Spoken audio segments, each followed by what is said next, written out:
Bonjour à tous et à toutes et bienvenue sur All That Jazz, le premier podcast français consacré à la comédie musicale. On est toujours Fanny et Anna, et aujourd'hui on vous propose un épisode consacré au prochain film de notre célèbre cinéma club. Ce film c'est Drôle de frimousse, Funny Face de Stanley Donen, et nous aurons le plaisir de vous le présenter dimanche 20 février à 17h, comme d'habitude au cinéma L'Archipel à Paris. Venez nombreux, nombreuses, et si vous n'avez pas l'occasion de venir au ciné-club, c'est pas grave, vous pouvez aussi voir le film. On espère en tout cas que cet épisode vous intéressera. Fanny, dis-nous ce que c'est, ce film. Alors, le film Funny Face, Drôle de frimousse en français, c'est donc un film, comme vous vous en doutez, musical, un film américain de Stanley Donen qui est sorti en 1957 et qui a dans les rôles principaux Audrey Hepburn, Fred Astaire et Kay Thompson.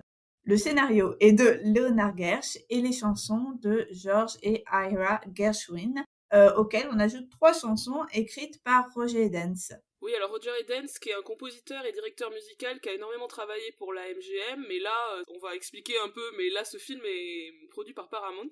Et alors, apparemment, Roger Edens était en couple avec le scénariste du film, Leonard Gersh. Oh là là, les potins.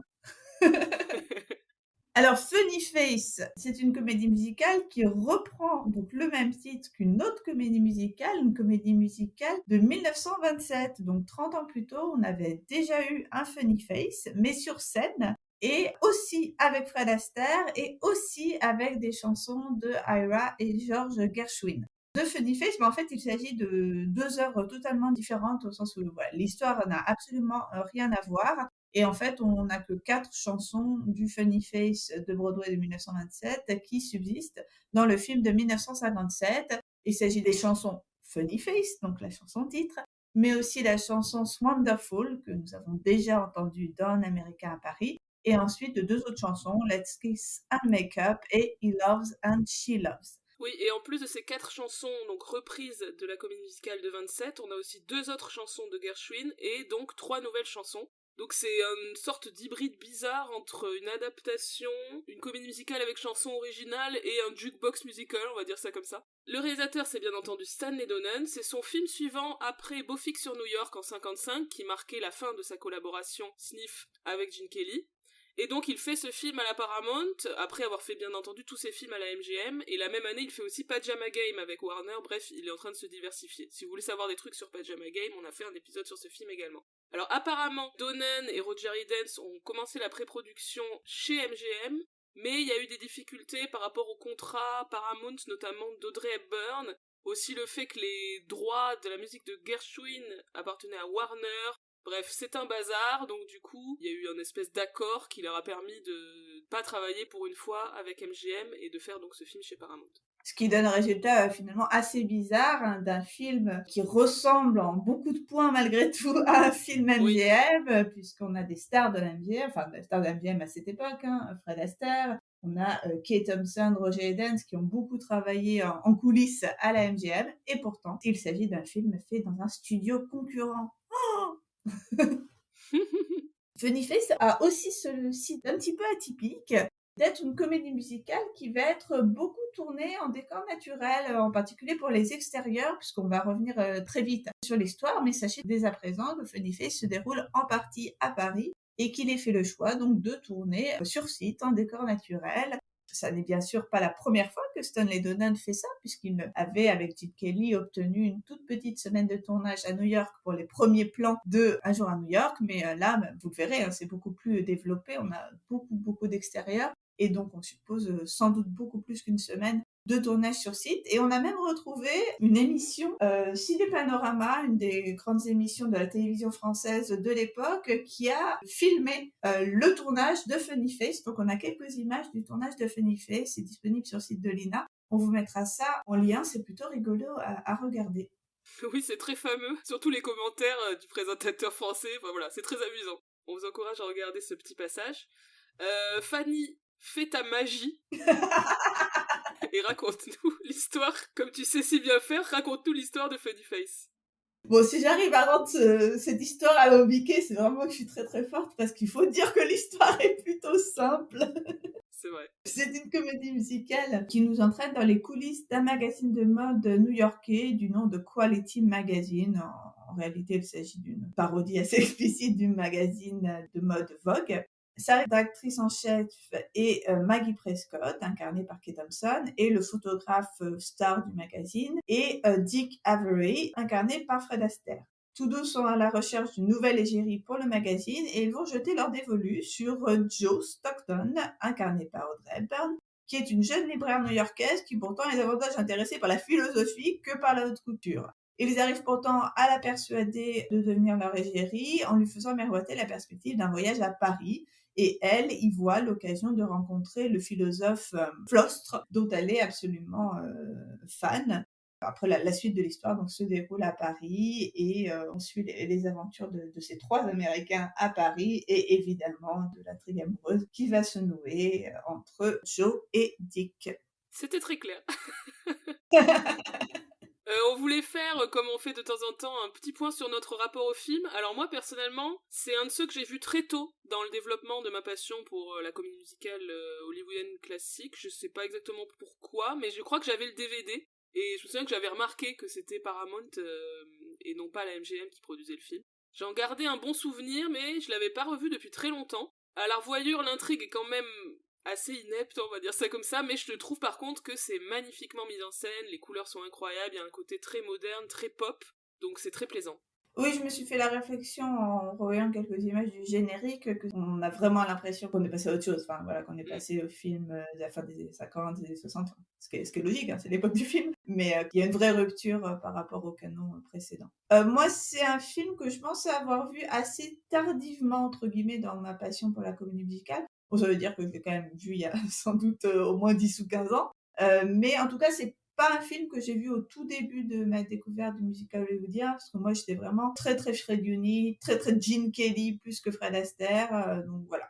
Mais en tout cas, quand je l'ai vu, j'ai tout de suite adoré. Je pense à cause d'ailleurs de cette intrigue, enfin de cette hybridation entre l'univers du musical et celui de la mode, aussi à cause de la présence de Kate Thompson que j'ai beaucoup aimé. Et je me suis aussi pas mal servi du film pendant ma thèse. En réalité, moins que ce que je pensais. Je pensais qu'il y avait plus d'analyse détaillée du film dans ce que j'ai pu écrire, mais en tout cas, je finis la thèse, finis le livre sur une analyse d'un numéro de Funny Face. Analyse d'un numéro de Funny Face que tu vas nous livrer dans cet épisode. Bien évidemment, le recyclage est toujours présent. Alors, petit point sur le casting du film et les personnages. Évidemment, on a Fred Astaire. Il s'agit de son avant-dernière grande comédie musicale, avant La Belle de Moscou, film auquel on a également consacré un épisode si vous voulez vous y reporter. Alors, il a 58 ans à ce moment-là, et je trouve que dans Funny Face, il fait vraiment vieux. Plus que dans La Belle de Moscou, bizarrement. Alors, c'est peut-être dû en partie au fait que ses costumes dans Funny Face sont vraiment ringards, quoi. Enfin, il porte des espèces de gilets immondes, censés montrer, je sais pas, qu'il est juste photographe, quoi, que c'est pas un mec mondain, je sais pas. Mais en tout cas, je trouve qu'il est très mal habillé. C'est vrai. Et du coup, que ça le vieillit un peu, quoi. En plus, c'est d'autant plus criant que les femmes sont au contraire hyper bien habillées. Oui. Lui, il a vraiment l'air d'être en haillons, c'est assez curieux. Mais je pense qu'il apparaît aussi d'autant plus vieux qu'il y a une très très grande différence d'âge avec Audrey Hepburn, plus qu'avec Sid Charisse, puisque ici ils ont 31 ans de différence, alors qu'avec Sid, il n'est que de 24 ans son aîné, donc bon. Je pense que ça joue pas en la faveur d'Astaire. Bon, il y a aussi l'idée que c'est une ancienne star, alors qu'à l'époque, Audrey Hepburn est vraiment une toute jeune star, donc ça aussi, plus que l'âge des acteurs, je pense que ça joue. Ouais. Et là, il a, une fois de plus, une position de supériorité, entre guillemets, par rapport à la jeune Audrey Hepburn, dans ce rôle de mentor, vraiment, qu'il a façonné selon son désir, enfin, selon l'idée qu'il se fait d'elle. D'ailleurs, ce personnage de photographe incarné par Fred Astaire, c'est directement inspiré du photographe Richard Avedon, photographe star, et de la relation qu'Avedon avait avec le mannequin Suzy Parker.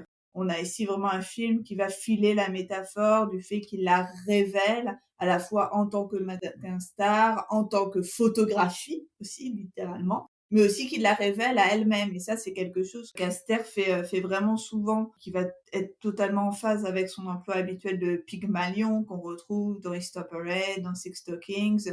Par la danse, il va révéler la femme à elle-même et surtout corriger finalement ces supposés défauts qu'elles avaient, c'est-à-dire une beauté qu'elles ignoraient, une sensualité qu'elles réprimaient ou un sens du spectacle qu'elles refoulaient juste là. On a vraiment cette idée qu'il va la façonner à son image. Et on a aussi cette métaphore de la photographie qui est toujours un petit peu problématique puisque c'est littéralement en faisant une photo de Joe qu'il s'aperçoit de sa beauté et du potentiel de cette femme. Donc on a toujours là encore un jeu assez récurrent dans le genre du musical entre les femmes et l'image qu'elles projettent avec ce danger de réification directement des femmes en les confondant avec leur image.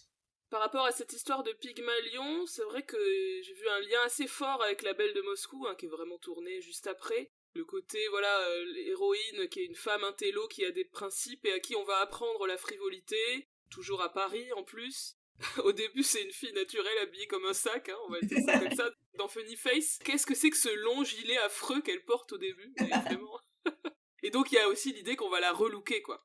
Et ce côté Pygmalion, transformation d'une femme simple, entre guillemets, en femme du monde, ça annonce aussi le rôle d'Audrey Hepburn dans My Fair Lady en 64. Alors justement, Audrey Hepburn, c'est sa première comédie musicale, et c'est elle, pour le coup, qui chante.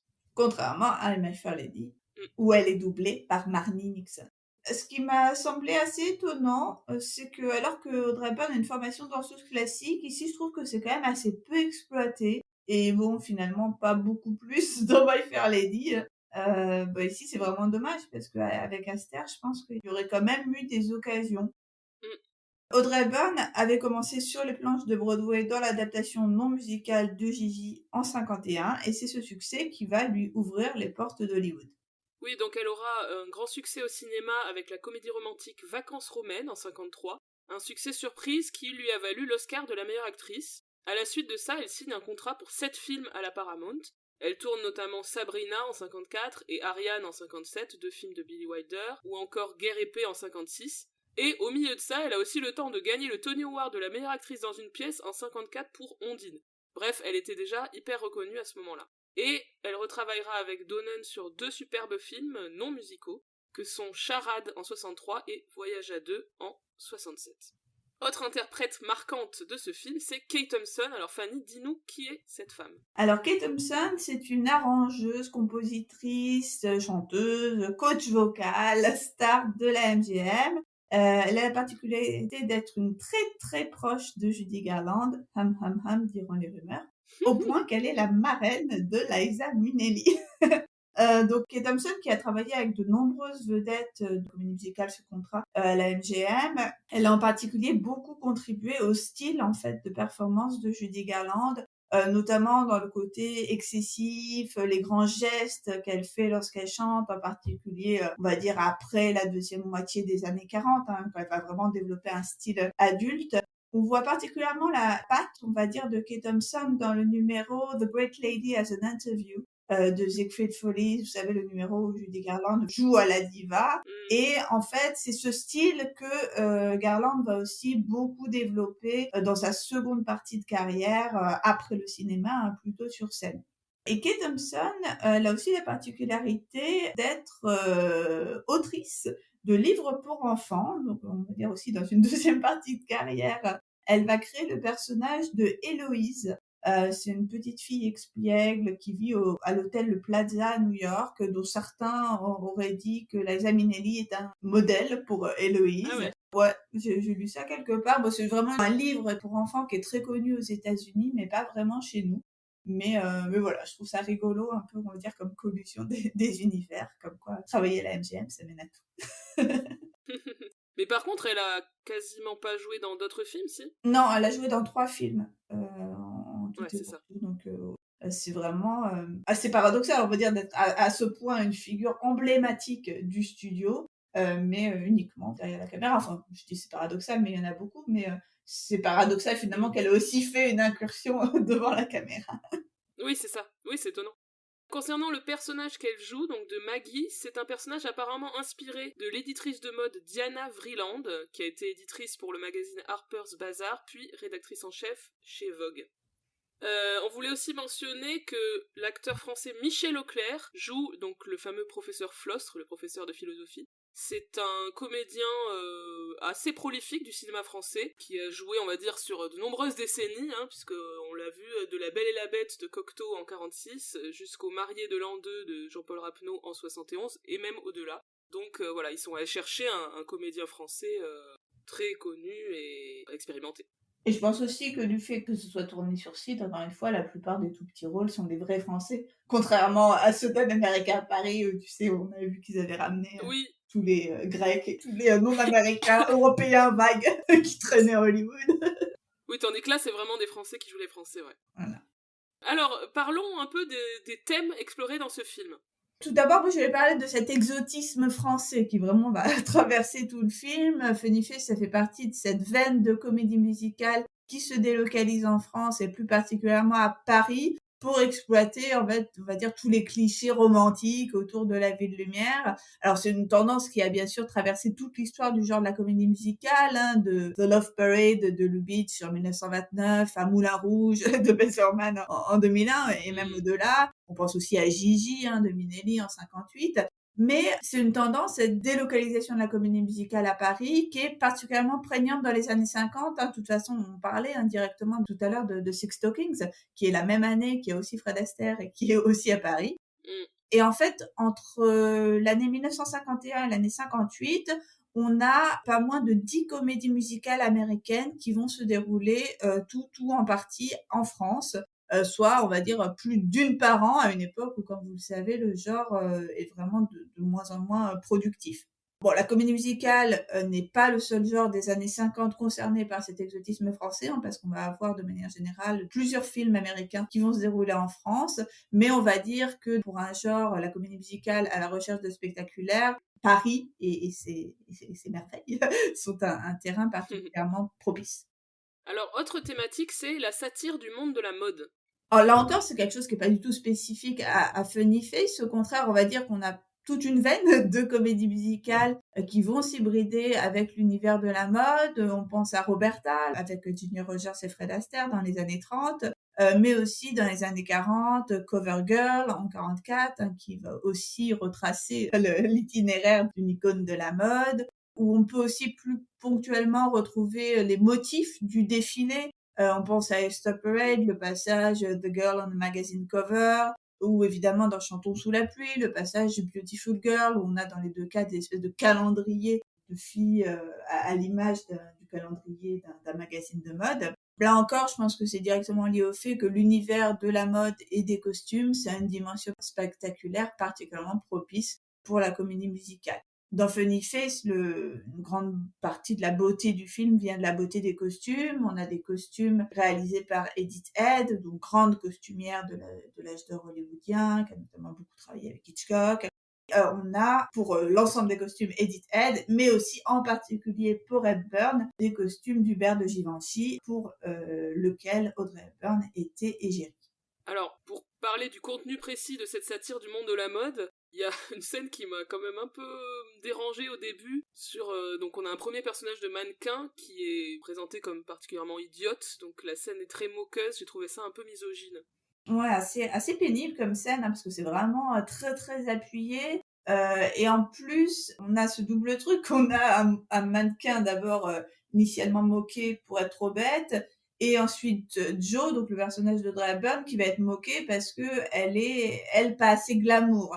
Illustration assez parlante de toutes les injonctions faites aux femmes, avec cette idée bien sûr que la femme parfaite, elle est tout à la fois intelligente mais aussi glamour. Et d'ailleurs, c'est explicitement ce qu'ils recherchent, Dick et Maggie. Ils disent on cherche une fille qui puisse être belle, mais aussi avoir l'air intelligent. Et c'est bien évidemment ce en quoi Jo excellera une fois qu'ils l'auront remodelé à leur goût. Autre séquence qui est beaucoup mieux, c'est la séquence des séances photos qui s'enchaînent dans différents décors et costumes. où on voit donc l'héroïne jouée par Audrey Hepburn prendre de plus en plus confiance en elle et prendre goût aussi au mannequinat, donc à prendre la pose, etc., à donner des idées. Et donc c'est une succession de petites scénettes comme ça qui se terminent chacune par une image fixe de la photo prise par le photographe joué par Fred Astaire. Ouais, cette séquence qu'un extérieur à Paris, elle est vraiment effectivement hyper belle, avec un jeu aussi sur le noir et blanc, sur des photos en noir et blanc qui vont avoir des petites touches de couleur à la fin. Et c'est aussi la séquence, la suite de scènes qui se conclut par ce plan hyper iconique de Hepburn qui descend le Louvre en imitant la victoire de Samothrace, là, avec le costume qui vole au vent. Ouais. Qui est pas l'affiche du film, mais qui est une photo qui a été beaucoup reprise, j'ai l'impression, sur les visuels DVD. Oui. Une image qui est vraiment devenue assez marquante, je trouve. Dans le genre satire du monde de la mode, il y a une phrase qui m'a fait rire, donc dite par le personnage de Kate Thompson vers la fin, où elle dit à Fred Astaire « Vous appartenez au monde de la mode, nous sommes des gens froids, artificiels, totalement privés de sentiments. » Ça m'a fait rire. Il y a un petit côté, enfin ça annonce un peu Le diable s'habille en Prada, qui est un film donc beaucoup plus récent, des années 2000, qui avait aussi un personnage d'éditrice de magazine de mode inspiré d'une personne réelle. Ce qui est assez rigolo, c'est que justement, pour une fois, ce type de personnage est pas franchement antipathique. C'est vrai. Parce que d'habitude, on montre ces femmes-là comme étant vraiment très très dures, très très méchantes avec les autres femmes, ce qui est pas vraiment le cas du personnage de Thompson. Non, c'est vrai, elle est plutôt sympa, ouais. Elle essaie de faire son boulot, et bon, comme les deux ils sont en train d'avoir une histoire d'amour, ça perturbe un peu ses plans, mais ouais, elle est plutôt sympa. Et du coup, l'intrigue se termine par, évidemment, un grand défilé triomphal, après toute une série de mésaventures. Donc ça inscrit le film presque dans la tradition du backstage, tous ces films qui sont sur la préparation d'un spectacle, et qui vont se terminer par la représentation triomphale.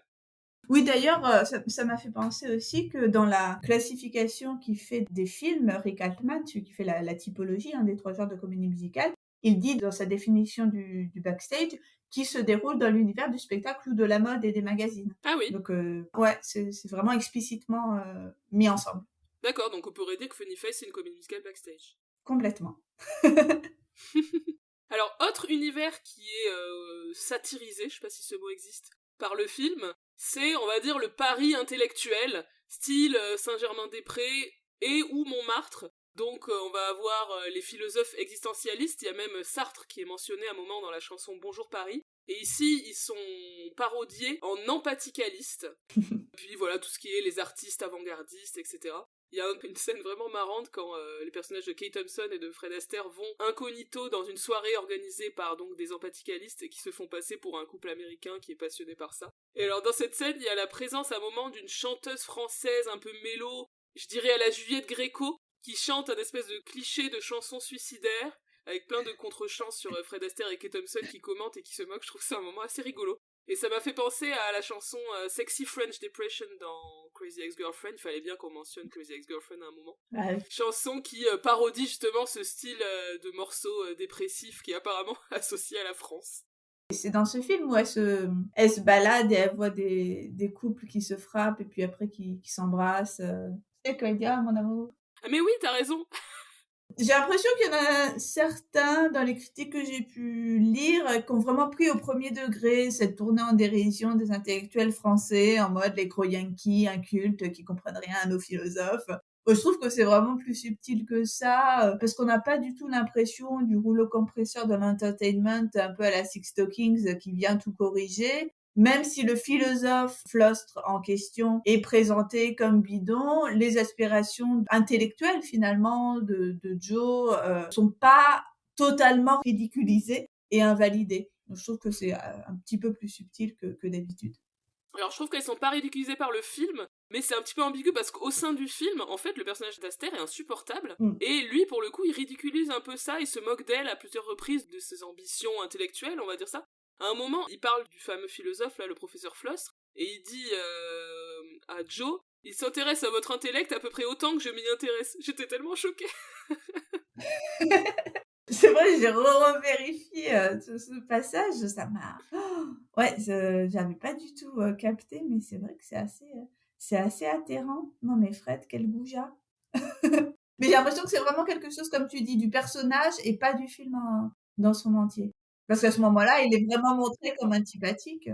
C'est vrai qu'on le perçoit très antipathique, mais bon, comme à la fin, il y a quand même le couple, la création du couple et tout, tu te dis, ouais, je sais pas, C'est quand même lui qui la remporte. Ouais. il y a un petit questionnement sur cet aspect-là. Est-ce qu'on est censé être d'accord avec Aster? Je pense pas quand même, mais c'est pour ça que je trouve, en fait, dans ce film, le plus faible, c'est de loin la relation amoureuse, quoi. Parce que tout le reste, l'aspect satirique est plutôt marrant, plutôt malin et tout, mais toute la relation amoureuse, c'est...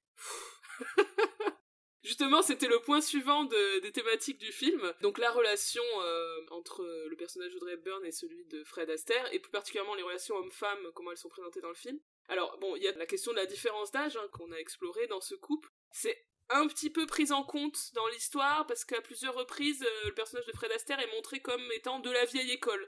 Donc effectivement, c'est là que le film peut avoir un petit peu de recul par rapport à ça. Il y a un moment assez marrant et assez...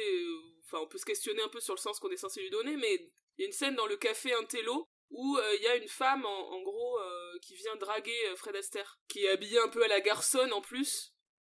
Et du coup, Fred Astaire est un peu heurté par ça. Il dit « Dans mon pays, ce sont les hommes qui invitent les femmes à danser. » Mais bon, Audrey Hepburn, à ce moment-là, lui répond « Vous devez venir de l'âge de pierre. » Donc voilà, il y a une petite réflexion sur ça, et du coup, le fait que Fred Astaire soit plus âgé est pris en compte par le film. Sans du tout, pourtant, renoncer à l'intrigue romantique, alors que ça avait quand même été un peu le cas dans Daddy Longlegs, qui est 2 années plus tôt, et pour laquelle il a une différence d'âge légèrement supérieure avec Leslie Caron. Parce que du coup, c'est un film de 55, et à l'époque, il y a 33 ans d'écart entre Caron et Astaire. Et Daddy Longlegs, du coup, bon, on est sur ce film hyper cringe, on va pas y revenir, mais où normalement, il n'y a pas trop enfin, non, c'est entièrement cringe, en fait. T'es pas censé avoir une vraie relation amoureuse entre les deux. Parce que je pense qu'il s'était dit, ça fait trop. Genre, 33 ans, c'est trop, mais 31 ans, ça passe. C'est subtil, Hollywood. Je pense que la limite, c'est 32. Ça paraît logique. C'est ça. Oui, c'est pour ça que c'est un peu étonnant. Mais bon, c'est au moins un peu pris en compte dans l'histoire, quoi. Et donc, pour le personnage d'Audrey Hepburn, on va dire l'enjeu du film, c'est le conflit entre sa passion pour la philosophie et sa vie de mannequin et aussi sa relation amoureuse. Et du coup, il y a des moments vraiment violents, quand notamment Fred Astaire vient la chercher dans le bar alors qu'elle vient de rencontrer son idole, donc le fameux professeur, et qui lui fait sa crise de jalousie. Oui, à ce moment-là, il dit d'ailleurs à Flostre qu'il le pensait plus vieux. Peut-être qu'il est tout simplement vexé qu'elle lui préfère un homme plus jeune. Fred, t'es dépassé. Et du coup, c'est un peu dommage parce que ça se résout en faisant en sorte que donc l'idole philosophe du personnage d'Audrey Hepburn soit un connard harceleur, puisqu'il essaie de coucher avec elle, ce qui dévalorise un peu ce monde qui la passionne et aussi ce qui donne raison au personnage de Fred Astaire. Donc j'étais un peu agacée par ça. Oui, alors que bon, lui aussi, Fredo, il a beaucoup insisté avant qu'elle dise oui. On va pas revenir là-dessus, mais bon, il n'est pas tout blanc comme neige non plus. C'est ça. Passons maintenant aux numéros, les différents numéros du film, qui sont tous intéressants chacun à leur titre. Le film commence par une chanson qui s'appelle Think Pink, qui a été écrite par Roger Edens et Leonard Gersh. C'est assez étonnant parce qu'on commence le film sur le personnage de Kate Thompson, qui est quand même censé être un personnage secondaire. Et donc c'est un numéro qui la présente, entouré de toute son équipe, où elle leur donne des directives. Et donc sa directive c'est Think Pink, penser rose, c'est un peu son motto. Et du coup, cette couleur est déclinée en plein de vêtements et autres produits. Il y a même du shampoing rose, du dentifrice rose, c'est assez marrant. On a vraiment une très belle mise en scène du numéro, avec un décor tout blanc, tout rond aussi. Enfin, c'est les locaux du magazine, en fait, mais c'est très beau visuellement parlant, avec ces petites touches de rose partout. Ouais, je suis complètement d'accord, il y a une très belle recherche plastique avec les couleurs pastel, justement, le jeu sur la symétrie aussi dans la pièce du magazine, là, c'est assez classe. Le deuxième numéro est un solo de Audrey Hepburn, il s'agit de How Long Has This Been Going On, qui était une chanson qui avait été à l'origine composée pour la fameuse comédie musicale Funny Face de 27, mais qui n'avait pas été utilisée. C'est une chanson qui, si elle n'avait pas été utilisée pour la comédie musicale, était déjà connue, je pense, que c'est une chanson qui a connu beaucoup d'interprétations différentes et de reprises avant de figurer dans le film. J'ai l'impression d'en entendre plein d'enregistrements hors du film. Ouais, c'est une chanson assez célèbre, ouais. Très belle, d'ailleurs. Là, je voyais Ella Fitzgerald et Bing Crosby l'ont chanté, au moins. Ah oui, qui avait été dans la comédie musicale Rosalie, en 1928. Donc, dès 1928, elle était dans une comédie musicale, même si c'était pas Funny Face, apparemment. Oui, donc c'était déjà un morceau de Gershwin connu, quoi. C'est une sorte de I Want Song du personnage d'Audrey Hepburn qui est seul dans la librairie après sa rencontre avec Fred Astaire. et cette rencontre lui fait penser que peut-être elle a envie d'avoir une autre vie que celle qu'elle mène. C'est un numéro assez simple et assez joli. La chanson titre arrive bientôt, donc la chanson Funny Face, qui est un numéro qui se déroule dans la chambre noire de photographe donc du personnage de Fred Astaire, donc avec une lumière rouge, c'est très très beau visuellement. Et donc c'est un moment de déclaration d'amour de Fred Astaire à Audrey Hepburn, suivi d'une petite danse, c'est très très classique, mais très original dans la manière dont c'est filmé, et je trouve ça vraiment beau. J'aime beaucoup comment dans cette danse, on a vraiment cette idée de joyeuse complémentarité qui s'exprime dans une danse qui est d'autant plus fluide et naturelle qu'elle va se déployer dans l'espace vraiment étroit et circonscrit de cette chambre noire baignée de lumière rouge. Numéro suivant, c'est Bonjour Paris, donc ça c'est une chanson de Roger Hiddens et Leonard Gersh. C'est un numéro extrêmement chouette, je pense que c'est celui que j'ai le plus regardé, en tout cas quand j'ai revu le film là, c'est celui dont je me souvenais le mieux. Donc on a les trois personnages, Fred Astaire, Audrey Hepburn, Kate Thompson, qui à peine arrivés à Paris disent chacun qu'ils veulent aller se reposer, mais en fait ils vont visiter la ville chacun de leur côté. Donc Kate Thompson, elle va plutôt dans les quartiers pour faire du shopping, etc.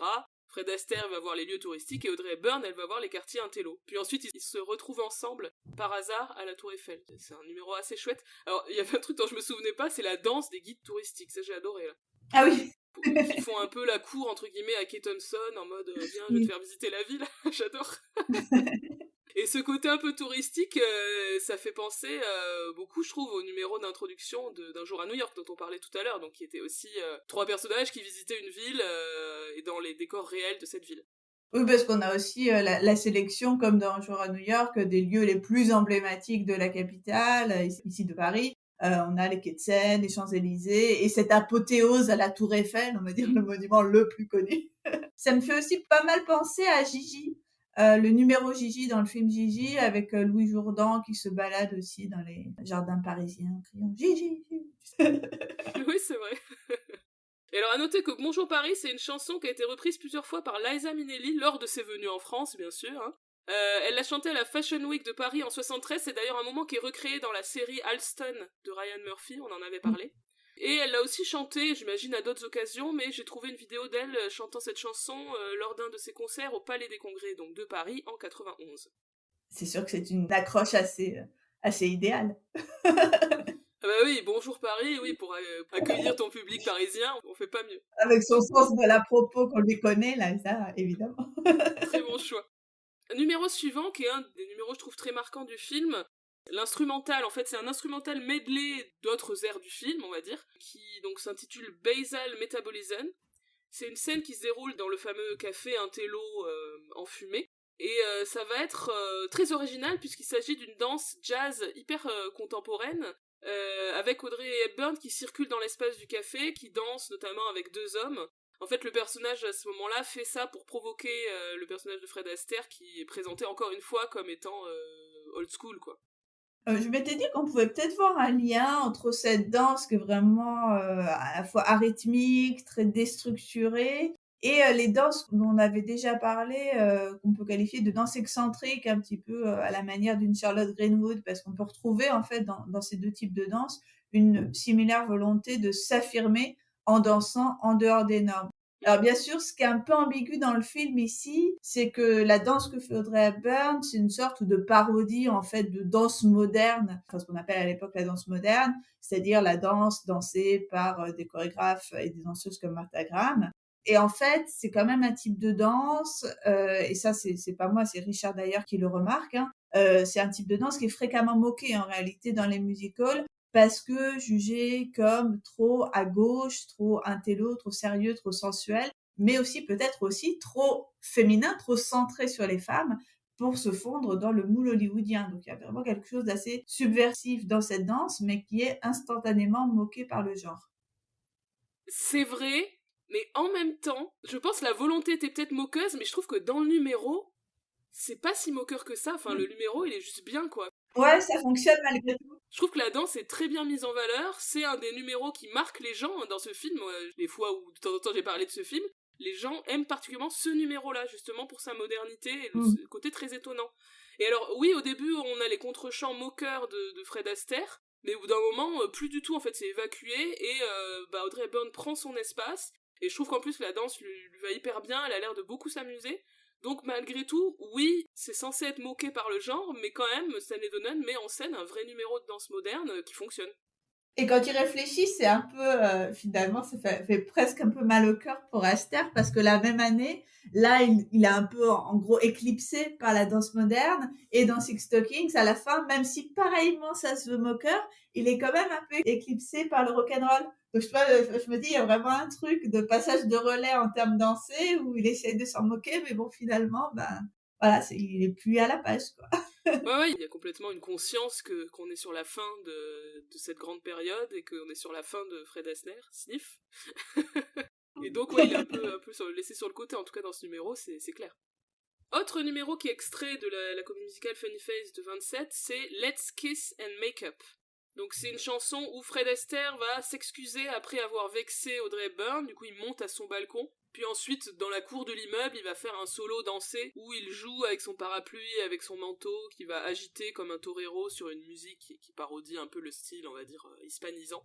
Et donc c'est un numéro plutôt qu'une sérénade amoureuse, c'est plutôt un truc assez ludique pour faire rire le personnage d'Audrey Hepburn.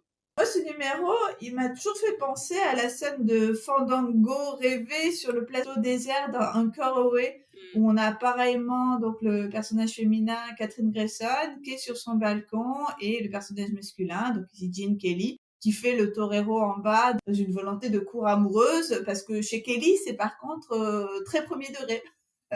Je me suis même demandé si c'était pas une référence un peu moqueuse d'Astaire à Kelly. Enfin, je pense pas forcément. Mais voilà, ça m'a fait rire. C'est vrai que la danse hispanisante du torero de Kelly est beaucoup plus, premier degré, ouais. Tandis que là, ça s'amuse un peu avec le style. Numéro suivant, He Loves and She Loves, également extrait de Funny Face de 27. C'est une des chansons très connues de Gershwin, qui a été interprétée par plein de gens, et notamment par Ella Fitzgerald. C'est un numéro qui se déroule en extérieur, dans une sorte de parc à côté d'une église. Audrey Hepburn est à ce moment-là en robe de mariée, puisqu'il s'agit d'un des costumes qu'elle portait pour les fameux photoshoots. Mais évidemment, cette robe de mariée va être symbolique de l'union à venir des deux personnages. C'est un duo amoureux assez classique, avec une sérénade d'Astaire, puis une danse à deux. Et on retrouve dans cette danse le fameux cambré soutenu récurrent dans les chorégraphies d'Astaire pour symboliser l'abandon de sa partenaire. Alors là, un numéro où Fanny va avoir beaucoup de choses à nous dire, puisque c'est le fameux numéro qu'elle a analysé dans sa thèse. Il s'agit d'une chanson également écrite par Roger Edens et Leonard Gersh, c'est On How to Be Lovely. Dis-nous tout, Fanny. Donc c'est un numéro qui intervient à un tournant du film, c'est au moment où Joe a accepté de poser pour Dick pour le défilé de mode à Paris. Parce qu'au premier moment, elle lui a fait faux bon. Puis après, elle a compris qu'elle était quand même là pour participer à un défilé de mode, et donc elle se prépare à cet exercice. Maggie lui explique qu'à l'issue de cette première conférence de presse, elle sera devenue une experte dans l'exercice d'être mignonne. How to be lovely, c'est ce qu'elle va lui expliquer. Donc dans ma thèse, moi, ce qui m'avait intéressé, c'est que j'avais montré que ce numéro, il remplissait exactement les caractéristiques de ce que j'avais défini comme un numéro d'accordance, c'est-à-dire une démonstration de la capacité du couple. Donc généralement, c'était le couple romantique, donc l'homme et la femme qui tenaient les rôles principaux. Donc cette capacité du couple à produire de l'entertainment ensemble. J'avais distingué en fait 3 caractéristiques récurrentes de ce type de numéro: la coopération, la fluidité et le caractère ludique. Et en fait, j'ai bien l'impression qu'on retrouve les 3 dans ce numéro On How to Be Lovely. D'abord parce que c'est un numéro de coopération explicite, puisque l'apprentissage est tout le thème du numéro. Le numéro est introduit par Maggie par la phrase « simplement écoute et répète après moi ». Et après, Joe va justement répéter dans le numéro après Maggie. Ça se voit musicalement par l'alternance systématique des paroles, parce qu'à chaque fois, c'est Maggie d'abord qui chante, Joe qui harmonise, et ensuite, elles reprennent ensemble. Ça se voit aussi dans la danse, puisqu'on a une danse qui va être faite de mouvements similaires que les 2 actrices vont effectuer côte à côte. Ça se voit aussi dans leur synchronie qui va suivre de la musique, puisqu'elles bougent simultanément lorsqu'elles chantent à l'unisson et dansent l'une après l'autre lorsqu'elles chantent en canon. Donc coopération évidente dans ce numéro traduite en termes musicaux et dansés, mais aussi une grande fluidité qui va se traduire par l'emploi de nombreux mouvements glissés, par le chant en canon également et par l'usage des violons dans l'accompagnement. Et enfin, le caractère ludique va ici passer plutôt par le jeu d'actrices. Elles vont toutes les deux redoubler de mimiques, de grimaces et de gestes un petit peu cabotins. On voit qu'elles s'amusent dans ce numéro. Alors, si on peut dresser un parallèle entre les caractéristiques de ce numéro et ceux d'un numéro typique, en somme, de couple romantique, je pense qu'au vu du peu de relations que les deux personnages entretiennent dans le reste du récit, il serait peut-être un peu exagéré d'envisager véritablement un couple romantique de ces deux femmes, en dépit de la persona assez évidemment lesbienne de Kate Thompson. Mais en tout cas, cette démonstration d'accordance va efficacement célébrer une forte complicité féminine, deux figures indépendantes qui vont intégrer un modèle de relation entre femmes fondé sur la transmission, donc sans doute lié à leurs différences d'âge. Donc je pense que c'est important de rappeler qu'on a beaucoup de numéros dans la comédie musicale qui ne sont pas simplement formés autour du couple romantique et qui pourtant peuvent produire chez le spectateur un même sentiment d'émerveillement et d'exaltation. Et toute cette démonstration dans le cadre de ma thèse, c'était pour re-questionner peut-être l'importance trop grande qu'on avait allouée au couple romantique hétérosexuel dans notre lecture du genre.